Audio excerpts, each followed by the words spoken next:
паллиативной помощи стала сегодня главной темой межрегиональной научной конференции в Сыктывкаре. Так называется процесс смягчения проявлений неизлечимых болезней. Главная задача – улучшить качество жизни пациентов. Прежде эту проблему вообще не замечали, и вот теперь Минздрав законодательно прописал создание системы такой помощи во всех регионах. О том, как эффективно выстроить работу в Коми, говорили сегодня специалисты из Москвы. Татьяна Выборова погрузилась в ситуацию. Россия в самом начале пути создания паллиативной помощи. Хотя по данным статистики ежедневно в ней нуждаются около миллиона жителей нашей страны. И это не только онкобольные, как принято считать. Все эти люди имеют право на комфортную жизнь. Это касается пациентов с различными неизлечимыми хроническими заболеваниями.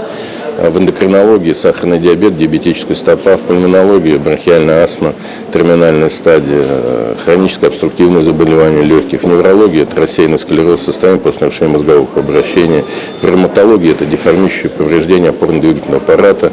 В Коми в ближайшее время должны появиться 65 взрослых и 15 детских коек для оказания паллиативной помощи. При этом первые шаги Министерство здравоохранения региона уже сделало. Пионером стал онкологический диспансер. Кроме того, в республике наконец появился главный внештатный специалист по паллиативной помощи, который теперь и занимается созданием нового пока направления.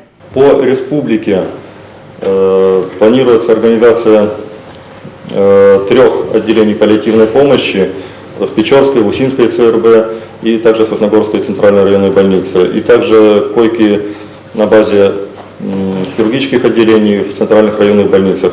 Также во всех районных больницах будут функционировать кабинеты паллиативной помощи и выездные бригады. Впрочем, признают в региональном Минздраве республики, пока не хватает целостной системы в создании нового вида помощи. Хотя финансы уже заложены и доктора проходят специальное обучение. Именно для организаторов на местах сейчас по всей России проходят такие конференции.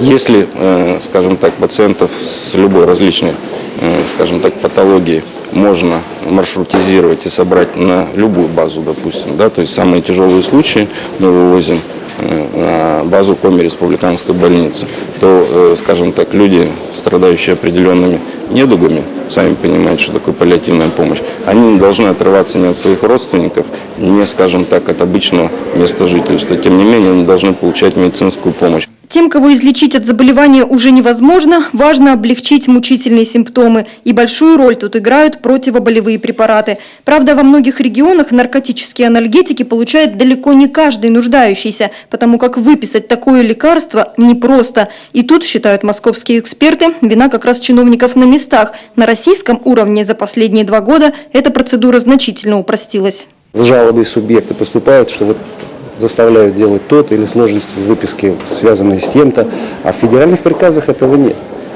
Поэтому сегодня одна из главных возможностей и необходимостей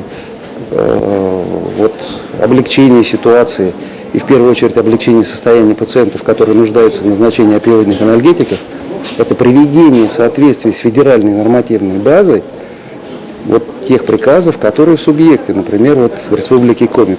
Есть и еще одна тонкость при оказании паллиативной помощи – это отношение к, по сути, умирающим пациентам. Ведь, согласно исследованиям, даже простой разговор уже облегчает страдания безнадежных больных. Татьяна Выборова, Павел Фетисов, телеканал Юрган.